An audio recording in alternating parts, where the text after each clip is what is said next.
Université d'Abomey-Calavi, ce haut lieu de savoir, occupe désormais la 195e place parmi les 200 meilleures universités du continent. C'est un classement de African University Ranking qui se base sur une approche objective en évaluant des mesures web fiables. Dans le rang des enseignants rencontrés hors caméra, les critères sur lesquels se sont basées cette institution ne sont pas précis.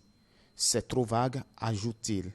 Edouard Haro est enseignant-chercheur à l'université d'Abomey-Calavi. Ce classement qui vient, je ne sais sur quelle base, sur quels critères, c'est fondé. Donc 195e, c'est avec grand point d'interrogation. Est-ce à dire que le Bénin, bien que étant parmi les meilleures universités, peut occuper réellement cette place-là? Je ne saurais le dire. De toute évidence, les critères de classement selon African University Ranking comprennent l'agrément et l'accréditation garantissant la conformité des programmes éducatifs aux normes internationales. On peut aussi énumérer la qualité de l'enseignement et la réputation académique.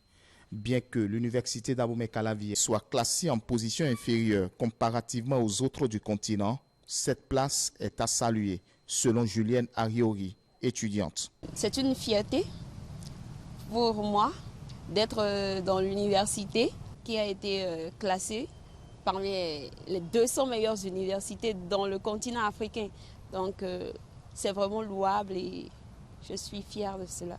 Chaque petite victoire est à célébrer.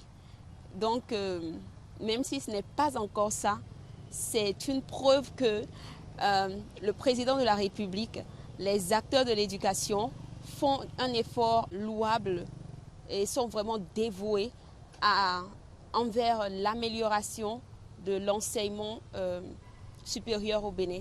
Donc, nous tendons certainement vers un enseignement exceptionnel. Pour certains, l'approche sur laquelle s'est basé ce classement repose sur des données indépendantes et fiables.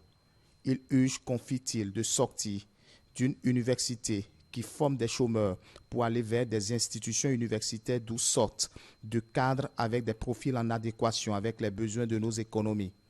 Interpellé sur cette approche, Edouard Haro martèle. Il y a les réformes qui s'opèrent. Quoi qu'on dise, quoi qu'on fasse, dans la société aujourd'hui, les systèmes de formation qui débouchent sur le chômage, il n'est plus question, puisqu'il y a la priorité à la technicité, la priorité à la formation technique et professionnelle.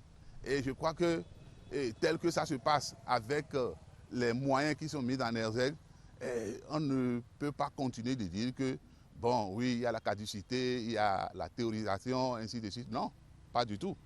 Il faudrait comprendre que nous aussi, nous sommes déjà sur le droit chemin de former des cadres techniquement rompus et professionnellement acquis pour le mieux-être et le développement de notre pays. Faut-il le préciser, African University Ranking est une entité visant à fournir des évaluations objectives et équilibrées des universités africaines.